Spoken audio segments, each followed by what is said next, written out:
उमंग में आज सुनते हैं कार्यक्रम भगत सिंह।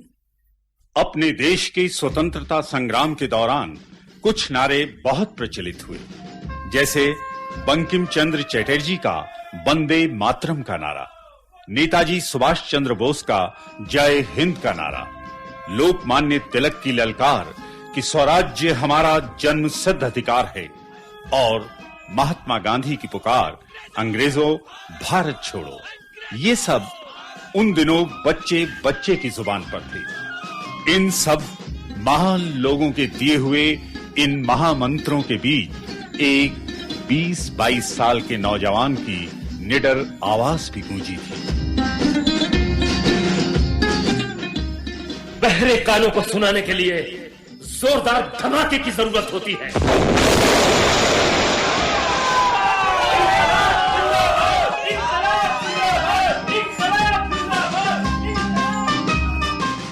नई दिल्ली की सेंट्रल असेंबली में गूंजने वाली ये निर्भीक आवाज थी सरदार भगत सिंह की।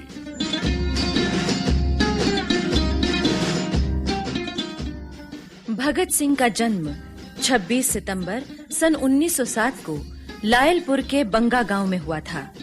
उनके पिता सरदार किशन सिंह और चाचा अजीत सिंह और स्वर्ण सिंह प्रसिद्ध देशभक्त थे।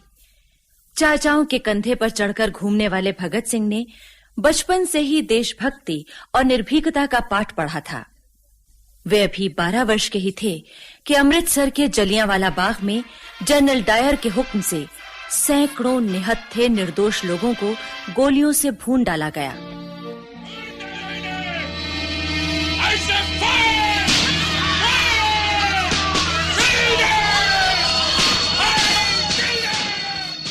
भगत सिंह के बालक मन पर इस घटना का बड़ा गहरा असर पड़ा।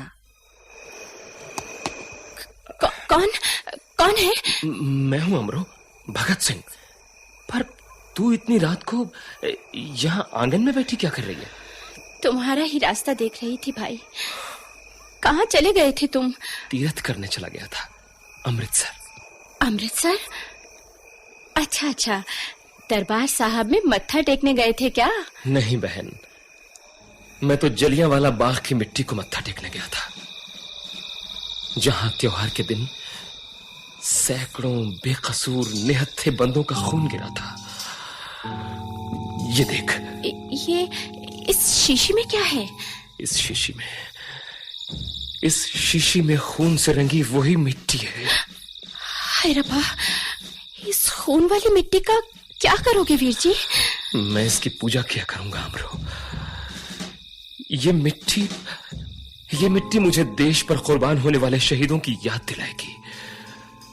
तो देखना बहन, इसी मिट्टी से शहीदों की नई फसल पैदा होगी। अंग्रेज सिर काटते काटते थक जाएंगे, मगर हम सिर कटाते नहीं थकेंगे। और अब उन्हें हमारा देश छोड़कर जाना ही पड़ेगा।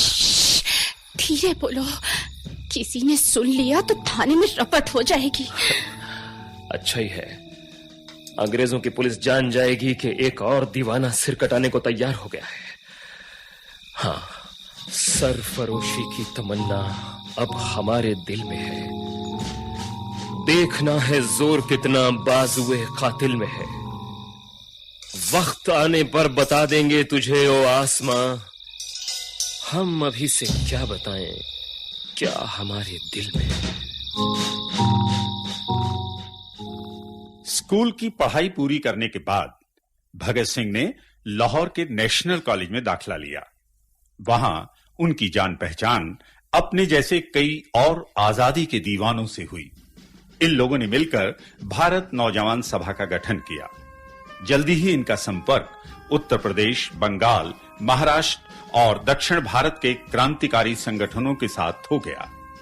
उत्तरी भारत के प्रमुख क्रांतिकारी चंद्रशेखर आजाद भी इनके पास आते जाते रहते थे। ये सब लोग दिन रात देश को स्वतंत्र कराने के लिए प्रयत्नशील रहते।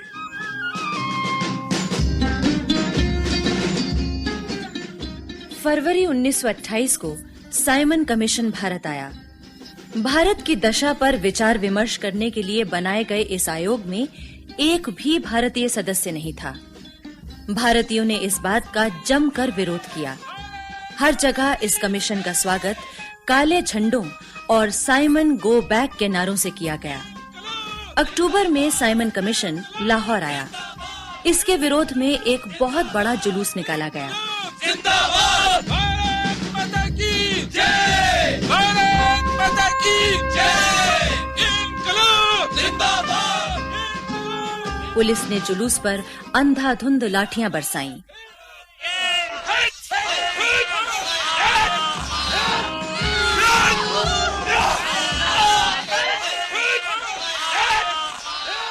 बुजुर्ग नेता लाला लाजपत राय पूरी तरह जख्मी हुए और कुछ समय बाद इन्हीं चोटों के कारण उनका देहांत हो गया। भगवती भैया, लाला जी की मौत का बदला लेना ही होगा। वो तो ठीक है भगत सिंह, मगर हम बदला किससे लेंगे? लाला जी पर लाठियां बरसाने वाले सिपाही भी तो हमारे हिंदुस्तानी भाई थे। हाँ, मगर उन्हें लाठी चलाने का आदेश देने वाला तो अंग्रेज था, सुपरिंटेंडेंट स्कॉट। मुझे लाला जी के बदन पर पड़ने वाली एक एक चोट की कसम है, मैं स्कॉट को जिंदा नहीं छोड़ूंगा। चंद्रशेखर आजाद और भगत सिंह ने स्कॉट को मारने की योजना बनाई। स्कॉट को पहचानने वाला साथी जयगोपाल अपनी साइकिल ठीक करने के बहाने थाने के ठीक सामने रुका हुआ था। एक अंग्रेज पुलिस अफसर को थाने से निकलते देख उसने इशारा किया। उसका इशारा पाते ही आजाद और भगत सिंह साइकिल पर आगे बढ़े। राजगुरु पैदल थे। इन लोगों ने पलक झपकते ही अंग्रेज अफसर का काम तमाम कर दिया। साथ में एक भारतीय सिपाही चानन सिंह भी मारा गया। ये लोग साइकिलों पर सवार होकर भाग निकले। इन्हें बाद में पता चला कि ये मरने वाला अंग्रेज अफसर स्कॉट नहीं बल्कि उसका सहयोगी सॉन्डर्स था। लगभग उसी समय भगत सिंह ने तय किया कि वे अपनी बात बाहरी दुनिया तक पहुंचाने के लिए एक धमाका करेंगे। दिल्ली के सेंट्रल असेंबली हॉल में बम फेंकने की योजना बनाई गई। इस बम से जोरदार धमाका हुआ। हॉल में धुआं भर गया, लेकिन इससे कोई भी घायल नहीं हुआ। इसके बाद वहां क्रांतिकारी विचारधारा को स्पष्ट करने वाले गुलाबी रंग के पर्चे फेंके गए और भगत सिंह और बटुकेश्वर दत्त ने स्वेच्छा से गिरफ्तारी दी। हालांकि आजाद नहीं चाहते थे कि भगत सिंह गिरफ्तार हों। वे बम वाली घटना के दिन भगत सिंह और दत्त को वहां से हटाकर सुरक्षित स्थान पर ले जाने का पूरा प्रबंध कर चुके थे। लेकिन भगत सिंह ने स्वयं ही गिरफ्तारी, जेल और फांसी का रास्ता चुना। और ऐसा हुआ भी। 28 मार्च सन 1931 को क्रांतिकारी गतिविधियों के फलस्वरूप भगत सिंह, राजगुरु और सुखदेव को फांसी दे दी गई। ये वो लोग हैं जो देश के लिए मरकर अमर हो गए।